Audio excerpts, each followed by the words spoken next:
ഒന്ന് കണ്ണടച്ചടാ.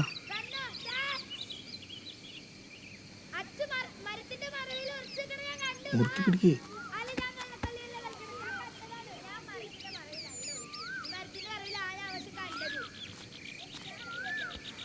അങ്ങോട്ട് വാ.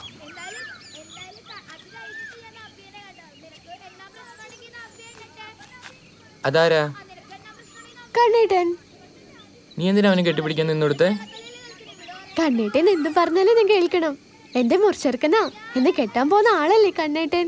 ഞങ്ങളുടെ കല്യാണം ചെറുപ്പത്തിലേ ഉറപ്പിച്ചതാ. നിന്നോട് ഞാൻ പറഞ്ഞിട്ടുണ്ടായിരുന്നില്ലേ? ഇല്ല അല്ലേ? അങ്ങനെ മുറിച്ചെറുക്കന്റെ തള്ളിക്കയറ്റം കാരണം 15-ാമത്തെ വയസ്സിൽ ഞാനൊരു നിരാശാകാമുകനായി. ഇഷ്ടപ്പെട്ട പെണ്ണിനെ നഷ്ടപ്പെടുമ്പോൾ എല്ലാ കാമുകന്മാർക്കും തോന്നുന്നതൊക്കെ അന്ന് എനിക്കും തോന്നി. ഞാൻ ഒറ്റയ്ക്കായി, ഇനി അങ്ങോട്ട് ജീവിതമില്ല. അങ്ങനെ ഞാനും എടുത്തു ആ ശബ്ദം. ഇനി എൻ്റെ ജീവിതത്തിൽ ഒരു പെണ്ണില്ല. നമ്മുടെ സന്തോഷത്തിൻ്റെ താക്കോൽ ഒരിക്കലും മറ്റൊരാളുടെ കയ്യിലാവരുത്. അങ്ങനെയുള്ളവന് ഒരിക്കലും ജീവിതത്തിൽ രക്ഷപ്പെടാനാവില്ല. ഞാൻ പറഞ്ഞത് മനസ്സിലായോ നിനക്ക്? പലരുടെയും മന്ദാരം മുട്ടിടുന്നതും പൂക്കുന്നതും ഞാൻ കണ്ടു. അവരൊക്കെ സ്വന്തം സന്തോഷത്തിന്റെ താക്കോൽ മറ്റാരെയൊക്കെയോ ഏൽപ്പിച്ചു. അച്ചാച്ചൻ പറഞ്ഞ പോലെ എൻ്റെ സന്തോഷത്തിന്റെ താക്കോൽ എൻ്റെ കയ്യിൽ തന്നെ ഇരുന്നു. വട്ടത്തിൽ ചവിട്ടിയ നീളത്തിൽ ഓടുന്ന സൈക്കിള് പോലെ ജീവിതവും പോയിക്കൊണ്ടേയിരുന്നു. അങ്ങനെ കൗമാരവും കടന്ന് ഞാൻ പോലും അറിയാതെ ഞാൻ എൻ്റെ യൗവനത്തിലേക്ക് എത്തി.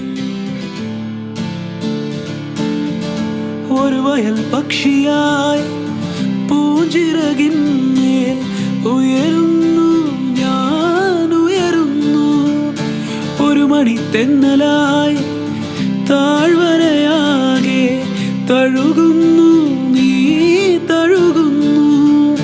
മണിമുളം കുഴലിത കാടാകവേ സംഗീതം. കുളിരിളം തളിരിത കാടാകവേ രോമാഞ്ചം. വാചാലം എൻ മൗനവും നിൻ മൗനവും. തേനൂറും സ്വപ്നങ്ങളും പുഷ്പങ്ങളും. വാചാലം വാചാലം. രാജേഷ്,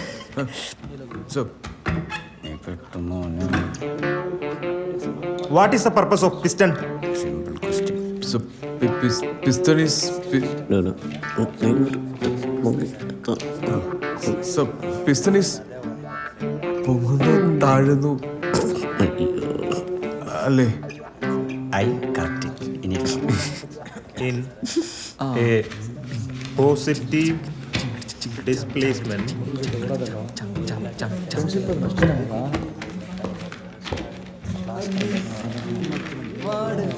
Hey boys,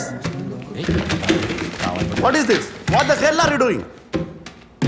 ജോസ് സാറിന്റെ സ്ഥിരം പല്ലവി കേട്ട് ഞങ്ങൾ മടുത്തു. കുറെ കാലമായി പുതിയൊരു തെറി പോലും ജോസ് സാറ് പറഞ്ഞ് ഞങ്ങൾ കേട്ടിട്ടില്ല. പക്ഷെ ഇതുവരെ കേൾക്കാത്തതൊന്ന് ഈ പ്രാവശ്യം ഞങ്ങൾ കേട്ടു.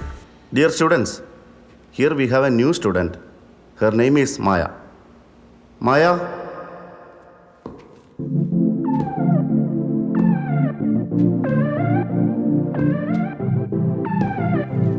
ഇതിനിടെ ജോസാർ എന്തൊക്കെയോ പറഞ്ഞു. മായ എന്നല്ലാതെ മറ്റൊരു വാക്കുപോലും ആരും കേട്ടില്ല.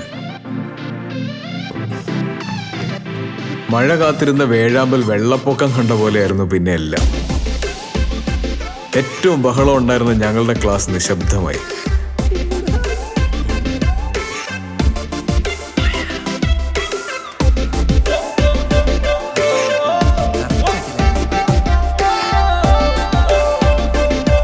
ക്ലാസ് തുടങ്ങുന്നതും അവസാനിക്കുന്നതും ആരും അറിഞ്ഞില്ല. ഒരു ദിവസം മായ ക്ലാസ്സിൽ വന്നില്ല. എല്ലാവരും നെഞ്ച് തകർന്നാണ് ആ വാർത്ത കേട്ടത്. മായ സിവിലിലേക്ക് മാറി. മായ പോയത് ആർക്കും സഹിച്ചില്ല. പലരും മായയ്ക്ക് പുറകെ സിവിലിലേക്ക് മാറി. 60 പേരുണ്ടായിരുന്ന ഞങ്ങളുടെ ക്ലാസ്സിൽ ഞങ്ങളൊരു 10-20 പേര് മാത്രമായി. എല്ലാം മായം.